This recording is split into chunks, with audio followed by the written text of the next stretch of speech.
Olá, amigos do Logos Apologética, tudo bem? Aqui é o Emerson e neste vídeo nós vamos refutar e responder ao vídeo do Tonho, né? Nosso amigo Tonho aqui, né? A farsa da ressurreição de Jesus. Descubra por que a ressurreição de Jesus é fake. Tá, pessoal? Desde já peço para que vocês já curtam o meu vídeo aí, inscrevam-se no canal, compartilhem seus grupos aí, tá bom, pessoal? Ajudem aí meu canal, tá certo, pessoal? Então, mais uma vez nós estamos aqui com o vídeo aqui, né, do Tonho, né, nosso confabulador, né, nosso sofista mor, né, nosso confabulador, né, cheio das suas alegações aqui, né. Então já publiquei artigo no Logos sobre isso e aqui nós vamos responder esse vídeo aqui, tá bom, pessoal? Vamos ver as alegações dele. Tem que ter paciência para ver isso, tá bom, pessoal? Eu fiz esse vídeo aqui a pedido do leitor, não costumo ver esses vídeos aqui a pedido do leitor, tá bom, pessoal? O que você está vendo aqui é uma verdadeira bomba para o cristianismo. Não, Tonho, eu acho que é uma bomba contra você e suas alegações, né? Uma bomba contra o ateísmo, né? Vamos ver.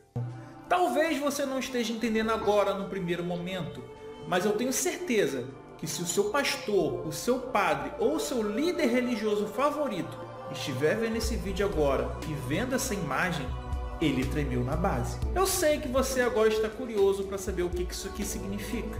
Então acompanhe comigo até o final.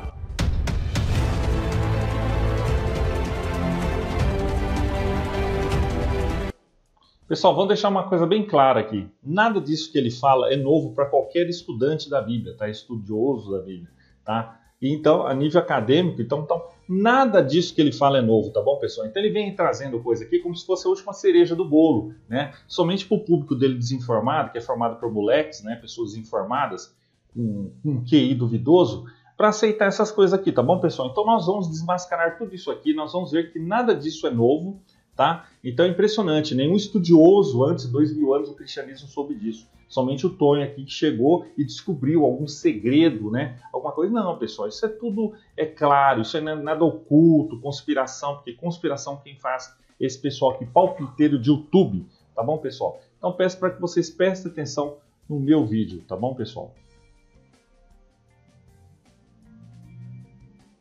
Meu nome é Antônio, eu sou especialista em teologia reversa, o que por Não, acho que você é especialista em alegações, né? Inteligência reversa. sua vez culmina em contra-apologética. Em outras palavras, eu mostro aqui nesse canal aquilo que seu padre, seu pastor, seu líder religioso favorito jamais terá coragem de lhe mostrar. Não, Tonho, todas essas coisas que você alega aqui, tudo isso é conhecido, bem conhecido por todos os estudiosos da Bíblia, né? Se você não está acreditando em mim, cobre a partir de hoje que seu padre, seu pastor, seu líder religioso favorito diga na igreja lotada isso que eu vou mostrar para vocês aqui hoje. Cobre dele, cobre. Pede dizer você perder sua fé, eu não estou aqui contra a sua crença, né? Tá, Tonho, eu vou refutar você aqui, né? É o que nós vamos ver aqui, certo?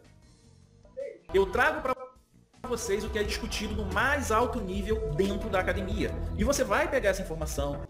Não, Tonho, você traz alegações. Tudo isso que você alega aqui nesse vídeo é bem conhecido academicamente, só que essas conclusões que você chega não é bem assim, né? Não é bem que a academia fala, certo? Vai consultar o seu padre, o seu pastor, o seu líder religioso favorito, vai pesquisar por conta própria e vai ver se o que eu estou falando é mentira ou é É o que nós vamos ver, né? verdade. Se for mentira, você vem aqui e comenta, Tony, você é um mentiroso, um salafrário, um safado, um causeiro e por aí em diante. Não, você é um alegador, né? Palpiteiro. Agora, meu irmão, se for verdade, aí é contigo o que tu vai fazer com essa informação aí, beleza? Dado esse recado, vamos entender o seguinte. Qual é a base da fé cristã? A base da fé cristã é a crença de que esse camarada aqui, Jesus Cristo, existiu, ele foi morto num sacrifício, né? Representando lá o que eu já mostrei para vocês, o ritual do sacrifício do Yom Kippur, né? Isso é consenso entre os estudiosos, né? Mesmo entre os estudiosos céticos, como nós vamos ver aqui, né? Afirmam não necessariamente a ressurreição, que é a ressurreição fato ali, no caso, mas o túmulo vazio, né? Mesmo historiadores céticos, nós já vamos falar sobre isso, né? Temos artigo no Logos aqui sobre isso, completo. Então nós vamos ver aqui que fala sobre isso, tá bom, pessoal? E depois, esse camarada teria ressuscitado, aparecido a muitos, não é isso? Então a base... Então, como nós vamos ver, pessoal, não foi o Novo Testamento que deu origem à ressurreição, foi a ressurreição de Jesus que deu origem ao Novo Testamento. Quer dizer, foi um evento tão climático, né? que deu origem a tudo isso, a essa expansão rápida, que nenhum ateísta consegue explicar necessariamente nesse sentido. Então nós vamos ver que somente pela ressurreição pode ter havido essa expansão e essa disseminação do cristianismo, como foi ali no caso, a expansão da igreja, né? Então nós vamos ver isso, certo? Então é importante entender isso, tá certo, pessoal? É importante como que essa expansão, tudo isso ali, certo, aconteceu. A base da fé cristã é a crença na morte e ressurreição de Jesus, que faz... E outra coisa que o Tony fala às vezes assim, essa questão, outros judeus ali, outros pagãos, tinham comunidades, tinham seguidores. Não, pessoal, mas nenhum de seguidores, nenhuma comunidade dessa, além de ser local, influenciou o mundo tanto quanto o cristianismo. Essa rápida expansão, que somente a ressurreição pode ter sido o fato central que ocasionou tudo isso, né? Então, nesse sentido, sim, a ressurreição é uma bomba. Isso sim é uma bomba, porque a ressurreição foi uma bomba, no bom sentido, que expandiu a igreja, expandiu ali, certo? Expandiu a igreja, né? Certo? A expiação do pecado do povo, fazendo essa ligação entre os humanos e Deus novamente, rasgando o véu, não é isso que é ensinado? Porque ele rasga o véu, né? O véu lá do Santo dos Santos é rasgado e as pessoas agora, a humanidade, tem acesso a Deus. Então nós vamos ver isso já, pessoal, que eu já tenho o esboço aqui, tá? Aberto aqui. Ele fala, a alegação, realmente, a alegação de que a fé cristã depende exclusivamente da ressurreição de Jesus. Embora a ressurreição de Jesus seja central para a fé cristã, o cristianismo não depende unicamente disso. A mensagem de Jesus inclui também seus ensinamentos sobre amor, justiça e o reino de Deus. Tá? A fé cristã é fundamentada em uma visão integral da vida, morte e ressurreição de Cristo e não em um evento isolado. Tá? O apóstolo Paulo, por exemplo, ensina a centralidade da ressurreição, 1 Coríntios 15. Mas o cristianismo também envolve uma transformação espiritual contínua na vida dos crentes. E muito interessante, pessoal, olha só, presta atenção aqui, ó. Mesmo que sua conclusão não os mencione, acho que vemos evidência de que Marcos sabia absolutamente sobre o relato da ressurreição não judaica. Já vamos falar sobre isso. O túmulo vazio e as aparições de Jesus. Como sabemos disso? Porque ele faz referências a eles antes de ser evangelho. Tá? Então nós vamos ver sobre isso. Disse-lhe Jesus, todos vós vos escandalizareis, porque está escrito, ferirei o pastor e as ovelhas se dispersarão, mas depois de ressuscitar, irei adiante de vocês para a Galiléia. Marcos 14, 27 e 28. Tá? Vamos ver sobre isso aqui. Tá? Não é isso? E aí você não precisa mais de sacrifício de animais. Essa é a base da fé cristã. Então por que o vídeo de hoje, você deve estar se perguntando, é uma bomba? Por que isso aqui, ó, na verdade não é uma bomba que tem aqui não, ó. A gente não precisa nem dizer que é uma bomba comum, isso aqui é uma bomba H, uma bomba... Não, Tony, na verdade, a ressurreição que é uma bomba H contra esse vídeo seu, né, contra suas alegações, né? Atômico, isso aqui é uma bomba nuclear no cristianismo, tá? Isso aqui você não está entendendo o que é, mas olha só. Isso aqui é o final de Marcos, tá? Isso aqui, que vocês estão vendo agora, é o Códice Vaticano, tá? Códice Vaticano. Esse daqui é o Códice Sinaítico. São os códices de melhor qualidade que datam do 4º século. E o Evangelho de Marcos termina aqui. Só que você não sabe ler grego, né? Então você ainda deve estar confuso em relação a isso. Mas como eu sei que você é uma pessoa atenta, você deve ter reparado aqui, né? Que tá dizendo aqui, ó, Marcos 16:8, né? Aí você vai pro outro, pro Sinaítico, e tá aqui, ó, Marcos 16:8. Aí você deve ficar confuso, não é mesmo? Ai, Antônio, eu fiquei super confusa, tá? Me explica aqui o seguinte. Aqui na minha Bíblia, meu querido, não termina no 16:8. Ele tá indo até o 16:20. Olha aqui, meu povo. O que isso significa? Explica pra gente. É muito fácil, muito simples. Tudo isso que está do 16:9. Nossa, tem que ser muito, muito bom para assistir essas coisas, pessoal. Muito. É um nível muito baixo isso aqui, viu? Além de ser piadinha, um nível infantil de falar, né? Comete vários erros aqui, né? Como nós já vamos ver, né? O que acontece. Além de Marcos já ter mencionado aqui, ó, Marcos 14, 27 e 28, antes mesmo da questão lá do final longo de Marcos, tá? Que é depois no versículo 9 ao 20, que é debatido isso aí, né? Então, o importante ter aqui, pessoal, o objetivo desse vídeo não é discutir essa questão do final longo de Marcos. Não vou discutir. O objetivo aqui é falar sobre a ressurreição de Jesus. E se está mencionado em outros, né, relatos, relatos de Marcos, antes dessa questão do final longo, que é isso que o Tony não fala. Né? Então nós vamos ver que sim, trata-se e fala-se sim, relatos sim, antes disso. Tá? Como nós estamos vendo aqui, ó, em Marcos, capítulo 14, 27 e 28, antes da questão do final longo de Marcos, certo? Não tem problemas. Até o 16:20 foi acrescentado posteriormente. O encontro de Jesus com os Não foi acrescentado. Nós vamos ver isso já. apóstolos, a sua pregação após a ressurreição simplesmente não existe nos manuscritos de melhor atestação. Simplesmente tudo isso foi acrescentado e foram acrescentados em mais de uma versão diferente. Meus amigos, olha essa bomba aqui, caiu no colo do cristianismo agora. Não, Antônio, não mesmo, porque mesmo nos versículos aqui autorizados e não estão debatidos, Marcos já menciona, como já vimos aqui, ó.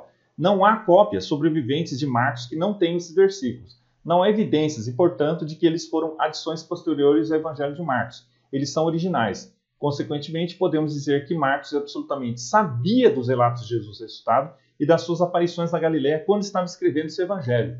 Tá? Esses eventos não foram adições posteriores à versão de Marcos dos eventos. Então aí, né, detonado o Tonho aí, né?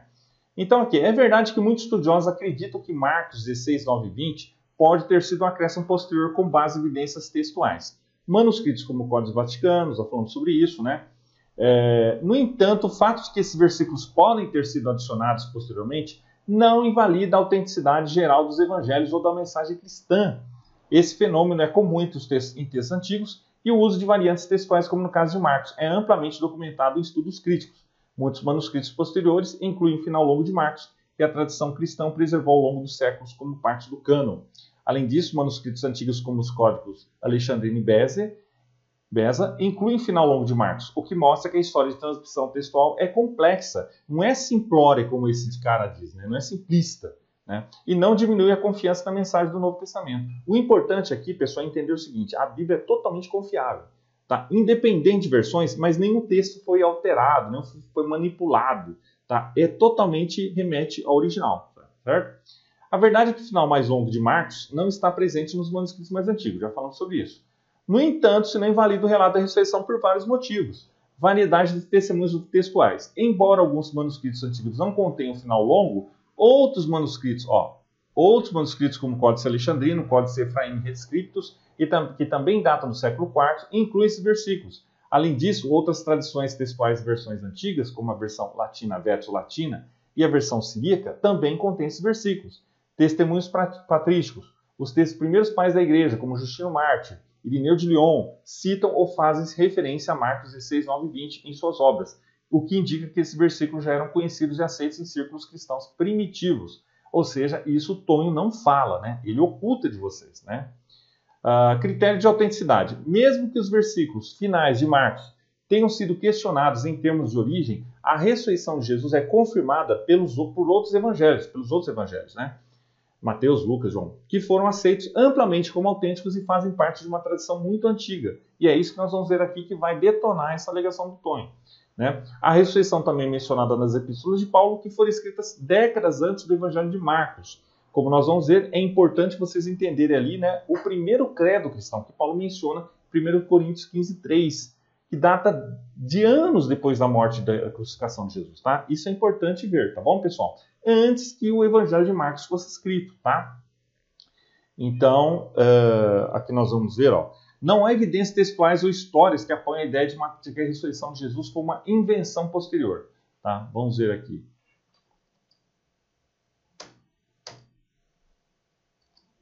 Galera, é isso mesmo que eu acabei de explicar para vocês. Tudo isso aí é invenção. É uma fanfic posterior. A bobeira, né? Fanfic. Não é, pessoal, não é. Não há evidências textuais, já falamos sobre isso. O Novo Testamento contém vários testemunhos independentes da ressurreição, como nos evangelhos de Mateus, Lucas e João, além das cartas de Paulo. Já falamos sobre isso, ó, 1 Coríntios 15, 3 a 8. Paulo relata lá, tá? Paulo relata que muitos dos que testemunharam a ressurreição ainda estavam vivos quando escreveu suas cartas, permitindo que os leitores confirmassem esses fatos diretamente com testemunhos oculares. A ressurreição foi um evento amplamente proclamado logo após a morte de Jesus, o que contraria a ideia de ser uma invenção tardia. Tá bom, pessoal? Tudo isso é uma DLC acrescentada depois, minha gente. Isso, padre, pastor, líder religioso, nenhum explica. E isso tem implicações seríssimas para o cristianismo. Não tem, Tony. Isso aí já é bem conhecido já pelos estudiosos. Isso não tem nada a ver, não detona nada, não afeta nada o cristianismo. Tá? A fé cristã. você vai ver nesse vídeo aqui. Para entender a explicação disso, eu preciso que vocês entendam o seguinte. Quando a gente tem parênteses, normal, tá? Agora é importante entender o seguinte, pessoal. A crítica textual é uma ferramenta usada para reconstruir o texto original a partir de manuscritos antigos. As variações textuais, como a do final de Marcos, são bem documentadas e discutidas entre os acadêmicos. Mas isso não significa que os eventos narrados sejam falsos. Tá vendo? Isso que é importante entender, tá? Para o público simplório dele aí, né? A crítica textual não afirma que a ressurreição foi inventada. Ela apenas lida com a transmissão e preservação do texto. Tá bom, pessoal? Então, se vocês quiserem saber mais, se informar mais, tá? Eu recomendo aqui na descrição o Combo Acadêmico de Teologia, tá bom, pessoal? É completo, ele tem tudo. Essas informações vocês podem ver tudo lá também. É interdominacional, é para todos os interessados, tá bom, pessoal? E outros livros que eu também indico aqui, recomendo na descrição. Comprem comigo, tá bom, pessoal? Aqui, tá? Isso é muito importante, ó. Antes de ser escrita, a ressurreição de Jesus foi transmitida por tradição, por meio da tradição oral, como indicado por escritos anteriores, como as cartas de Paulo, 1 Coríntios 15, 3-8. O núcleo da fé cristã na ressurreição era amplamente aceito muito antes da redação dos evangelhos. Então, pessoal, é isso que o Tonho fala. Tá? Não é que nem hoje um telefone sem fio que a pessoa alterando assim. Não, pessoal. A tradição oral era muito séria. Então, eles transmitiam exatamente aquilo para a posteridade, né? Posteridade, para que eles pudessem saber. Então, não tinha alteração, tá? Era muito, os judeus valorizavam muito a questão da memória, tá? Então, é como você transmitir um e-mail hoje, instantaneamente está lá sem alteração. É a mesma coisa. Então, não tinha tempo de ter essa alteração, era totalmente preservado. Então, a tradição oral veio antes da tradição escrita ali no Novo Testamento, tá? Enquanto é verdade que o final mais longo de Marcos não aparece nos manuscritos mais antigos, a ressurreição de Jesus não é uma invenção posterior. Nós já falamos sobre isso, e que está aqui, ó. Paulo, né, aqui em 1 Coríntios 15, 3-8, escrita cerca de 20 a 25 anos após a crucificação. Alguns dizem aí 10 anos. Né? Isso mostra que a crença na ressurreição já era central desde o início do cristianismo. Tá bom, pessoal?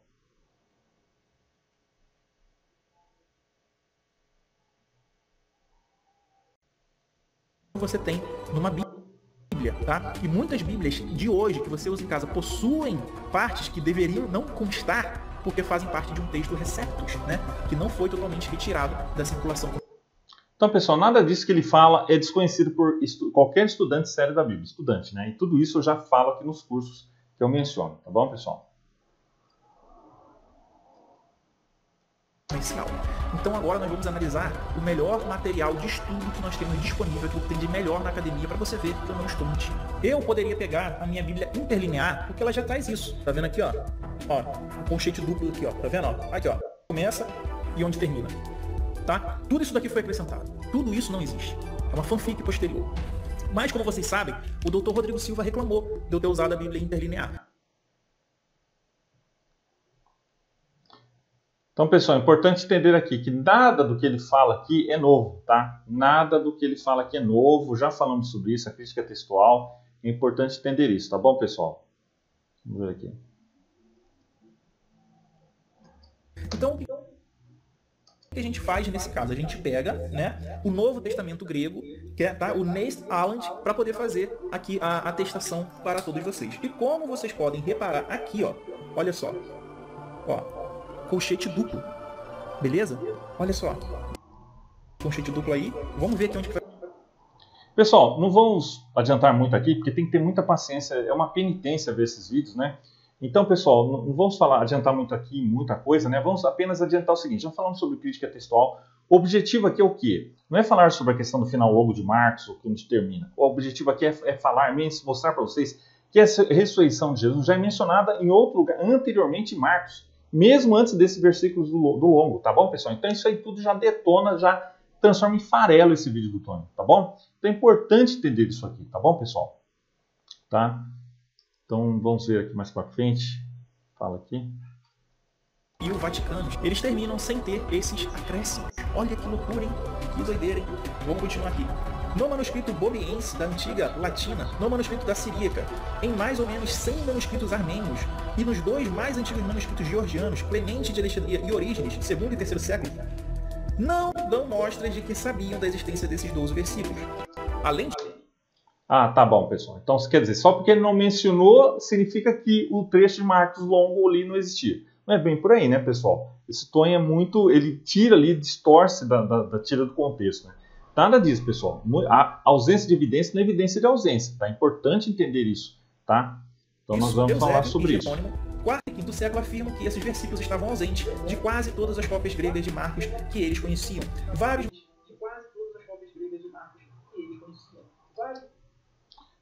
Vamos lá.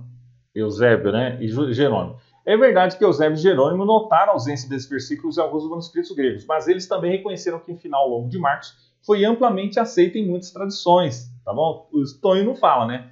Jerônimo, por exemplo, inclui o final longo em sua tradução da Vulgata, o que demonstra que ele considerava suficientemente autorizado. Isso sugere que, embora algumas cópias não incluíssem esses versículos, outras o faziam, e eles eram amplamente utilizados na igreja primitiva. Eusébio e Jerônimo, de fato, mencionaram que algumas cópias gregas do Evangelho de Marcos não contêm esses versículos, mas eles não rejeitam a ressurreição de Jesus com base nisso. Eusébio, por exemplo, fala sobre a ressurreição de Jesus em outros contextos e aceita a historicidade do evento. Tá bom, pessoal? Então é isso aí, ó. Mais uma vez, detona o Tonho, né? Então, aqui. O fato de alguns manuscritos não conterem certos textos não é surpreendente, dada a forma como os documentos eram copiados manualmente na antiguidade, tá? Porque é isso que eu quero ver aqui. O Tonho, ele não usa esse mesmo critério, por exemplo, para duvidar da existência de Aníbal, né? Aníbal, aquele que invadiu Roma lá, foi até Roma com os elefantes tentar invadir lá. Porque é só mencionado em 2 autores, né? Então nós vemos isso. Não duvida, ninguém duvida que Aníbal existiu. Né? Mas o Tonho duvida de Jesus, o Tonho duvida do Novo Testamento. É absurdo. Ele não usa esses mesmos critérios para outros personagens históricos. Né? Então nós vemos aí, né? Júlio César. Contudo, a falta de alguns versículos determinados manuscritos não implica que o evento da ressurreição em si seja falso, pois a crença na ressurreição já era difundida entre os primeiros cristãos, como confirmado por outras fontes. Tá bom, pessoal? De fato, Eusébio e Jerônimo mencionam que algumas cópias gregas do Evangelho de Marcos terminam em 16:8. No entanto, isso não significa que a ressurreição foi inventada. Mesmo que o Evangelho de Marcos original tenha terminado no versículo 8, isso deixa aberto o final da narrativa e não nega a ressurreição. Marcos 16:6 já menciona que ele ressuscitou. Pronto, o que é uma referência ao evento. Além disso, o fato de Marcos ter um final abrupto não elimina os relatos da ressurreição nos outros evangelhos, nem o testemunho mais antigo das epístolas de Paulo, como mencionado anteriormente. Tá bom, pessoal? Manuscritos que contêm esses versículos trazem notas de copista dando conta de que cópias gregas mais antigas, 9 a 20, não são originais. Tá, pessoal, então a alegação do Tonho aqui que uma conspiração, teve adulteração, nada disso, pessoal. A conclusão é totalmente errada, absurdo, né? Nada disso. Todo ali, no caso, pode ter sido copiado, já falamos sobre isso, mas a questão não é essa, né? O vocabulário, né? Ele diz aqui o vocabulário. O argumento de que o estilo e o vocabulário diferem no final longo dos Marcos é uma observação comum em estudos textuais. No entanto, variações estilísticas dentro do mesmo livro não são incomuns, especialmente textos antigos que podem ter sido copiados ou transmitidos de maneiras diferentes. Muitos estudiosos acreditam que, mesmo que o final longo tenha sido escrito por outra mão, ele foi adicionado para completar o evangelho de uma forma que se adequasse à tradição cristã primitiva. O uso de estilos diferentes não invalida necessariamente o conteúdo teológico. Aqui é importante, a ressurreição de Jesus é central na fé cristã e é atestada em várias fontes do Novo Testamento. Já falamos sobre isso. Né? Além disso, o testemunho dos evangelhos, escritos entre 360 anos após a crucificação, é corroborado pela prática de martírio dos primeiros cristãos. Se a ressurreição fosse uma invenção, é improvável que tantas pessoas tivessem mantido sua fé até a morte, sem nada ganhar em termos de prestígio e poder. Olha aqui a tese dele. Bom, pessoal? É provável que o final longo tenha sido colocado logo após os versículos 1 e 8 para dar ao evangelho um final.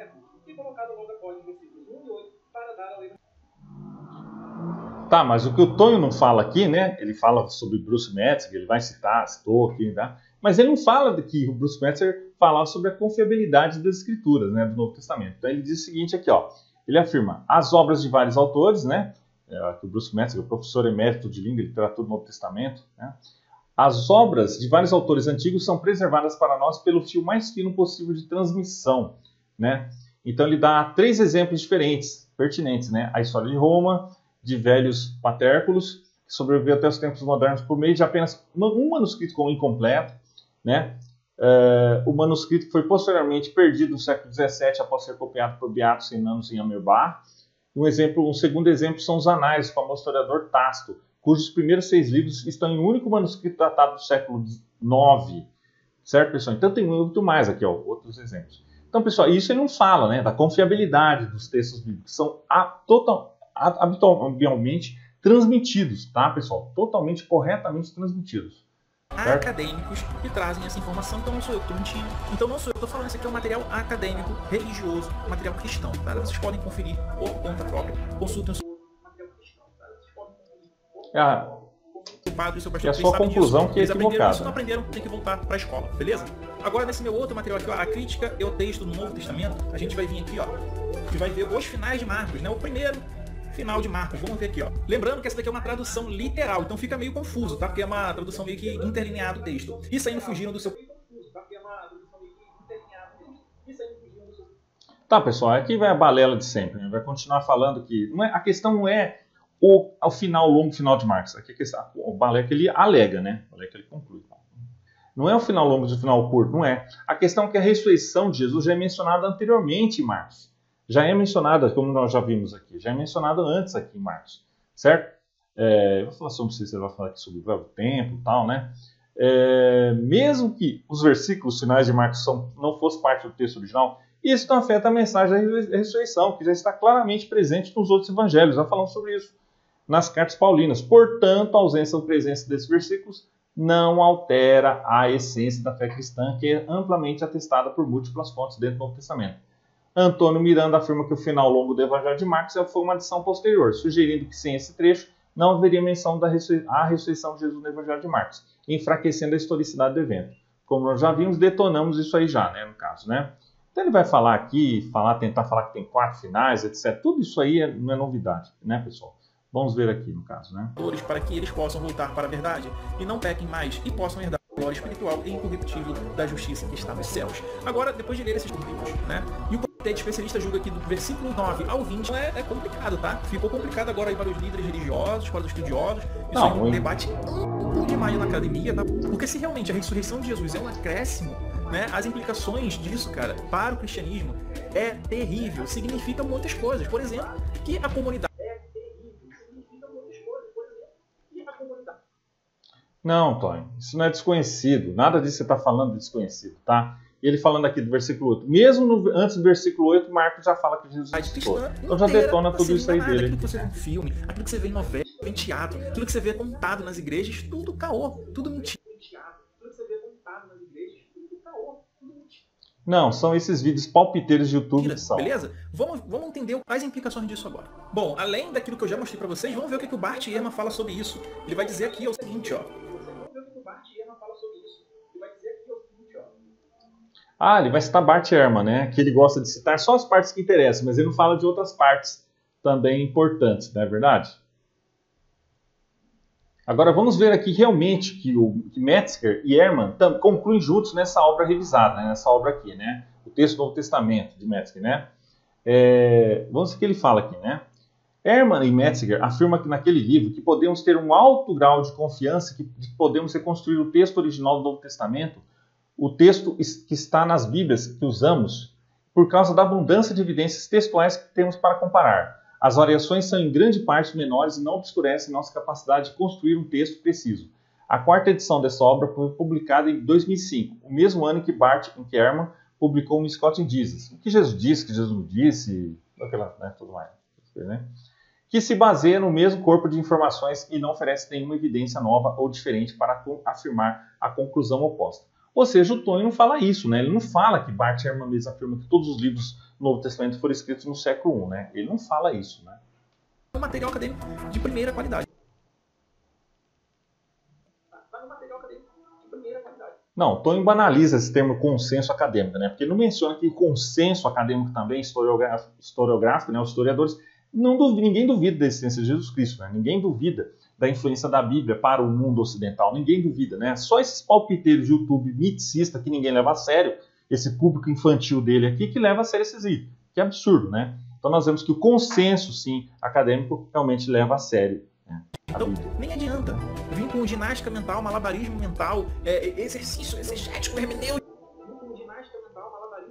para tentar burlar o que eu estou mostrando aqui para vocês. Isso aqui é um fato. Não, malabarista você está fazendo, né? Isso daí foi acrescentado. Agora preste atenção uma coisa. É consenso na academia, tá? Que os evangelhos de Mateus e de Lucas se baseiam no evangelho de Marcos, tá? Então a ressurreição que você vê em Lucas e que você vê em Mateus diferem da ressurreição que você vê em Marcos. Por que isso acontece? Né? Será que nunca passou pela cabeça de vocês que isso acontece porque não existia final em Marcos e que tanto Lucas quanto Mateus inventaram o seu final? Agora olha que interessante. Tanto Lucas quanto Mateus inventaram o seu final. Agora olha que interessante. Não, Tonho. Uma coisa que você não fala que não tem nada a ver. A ressurreição não depende do final longo de Marcos. Como nós já vimos, a ressurreição de Jesus já é mencionada antes ali dos versículos disputados de Marcos. E outros, então eles dependem disso, né? Os evangelistas. E também que a tradição oral veio antes disso, certo? Do evangelho escrito, certo? Então, é importante nós entendermos isso, que a tradição ali, e também o primeiro credo, né, que Paulo menciona em 1 Coríntios 15:3, vem de anos depois da crucificação de Jesus. Então não foi uma invenção posterior, tá? Como você está alegando aqui, tá, cara? Foi. Tá, aqui ele vai falar sobre as supostas contradições entre os evangelhos, na ressurreição dos evangelhos, né? Entre a ressurreição nos evangelhos, senão nós vamos ver aqui somente uma, tá bom, pessoal? Eu posso falar isso melhor depois, mais profundidade depois, se vocês quiserem. Por isso que eu peço, pessoal, apoiem meu vídeo, tá bom? Então aqui, ó, a terceira discrepância afirma que Marcos e Lucas registram que 2 homens estavam sentados no túmulo, e Mateus diz que era um anjo, o que contradiz o relato de João sobre a presença de 2 anjos, tá? Com relação a quantos estavam presentes, Mateus e Marcos mostram que aquele que falou com as mulheres e simplesmente omitem o outro. E como mencionado acima, só porque um relato omite alguns detalhes não significa que o relato negue esses detalhes. Tá bom, pessoal? Então é importante entender tudo isso, tá bom, pessoal? Se vocês, é importante entender essa forma, tudo isso aqui está aqui, ó, tá?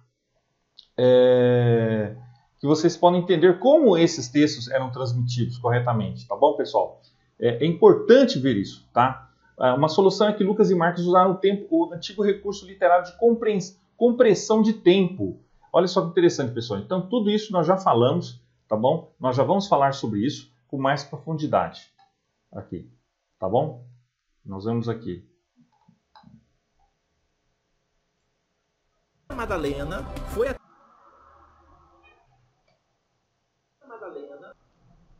Então, pessoal, vamos ver aqui, ó. A ressurreição é mencionada antes do final longo de Marcos 16:6, né? Em Marcos 16:6, né? Ó, mesmo nas versões mais antigas e curtas do Evangelho de Marcos, o anjo no túmulo declara claramente: ele ressuscitou, não está aqui. Marcos 16:6, tá bom? Essa declaração, presente em todos os manuscritos conhecidos, afirma inequivocadamente a ressurreição de Jesus, independentemente do final longo. Tá bom, pessoal? Que outra coisa que o Tonho fala lá, alega, né? E os evangelhos são anônimos, tal. Não, pessoal. Porque todos os manuscritos antigos ali, né? Dos evangelhos, né? Catamataion, tudo, Evangelho segundo Mateus, todos os outros, tal, no caso, tem o nome deles, tá? Ou seja, a igreja sempre considerou que eles fossem escritos por eles também, originários ali deles também. Certo, pessoal? Importante entender isso, tá? N.T. Wright, um dos maiores estudiosos sobre a ressurreição, enfatiza que a mensagem da ressurreição está presente no relato anterior ao final longo. Ele argumenta que os primeiros cristãos não dependeram exclusivamente do final de Marcos para sua crença na ressurreição, pois ela já estava indicada na forma clara e concisa no corpo do texto. Então tá bom, já falamos aqui, pessoal, sobre 1 Coríntios 15:3, tudo isso aqui é muito mais antigo que o Evangelho de Marcos. Tá bom, pessoal, olha que interessante. James Dunn, né, renomado estudioso do Novo Testamento, explica que o credo citado em 1 Coríntios 15:3-8 é de extrema importância histórica, pois indica que a crença na ressurreição de Jesus surgiu imediatamente após sua morte, tornando-se central no cristianismo primitivo. Essa crença não depende do final longo de Marcos. Tá bom, pessoal? Então temos aqui os outros evangelhos também mencionam. O Richard Bauckham, pessoal, é importante desse autor aqui, ele escreveu Jesus e as Testemunhas Oculares. O especialista em estudo do Novo Testamento argumenta que esses relatos independentes confirmam a historicidade do evento da ressurreição, tá bom? A ressurreição e o entendimento comum entre as primeiras comunidades cristãs de que Jesus havia ressuscitado dos mortos. Então temos aqui a crítica textual, pessoal, tudo isso aqui já falamos, tá bom? A alegação de que a ressurreição de Jesus depende exclusivamente do final longo de Marcos é refutada por várias linhas de evidência. O relato da ressurreição já aparece em Marcos 16:6, anterior ao final longo. As cartas de Paulo testemunham a crença na ressurreição antes mesmo dos evangelhos, e outros evangelhos relatam de forma independente a ressurreição de Jesus. E a crítica textual mostra que, mesmo que o final longo tenha sido uma adição posterior, a ressurreição era um aspecto central da fé cristã desde o início. Portanto, a ressurreição de Jesus não depende exclusivamente do final longo de Marcos e é uma crença que tem raízes profundas, independentes na tradição cristã primitiva. Então é isso, pessoal. Se vocês gostaram do vídeo, curtam, comentem e compartilhem aí entre seus amigos. Tá bom, pessoal? É isso aí. Um abraço e até mais.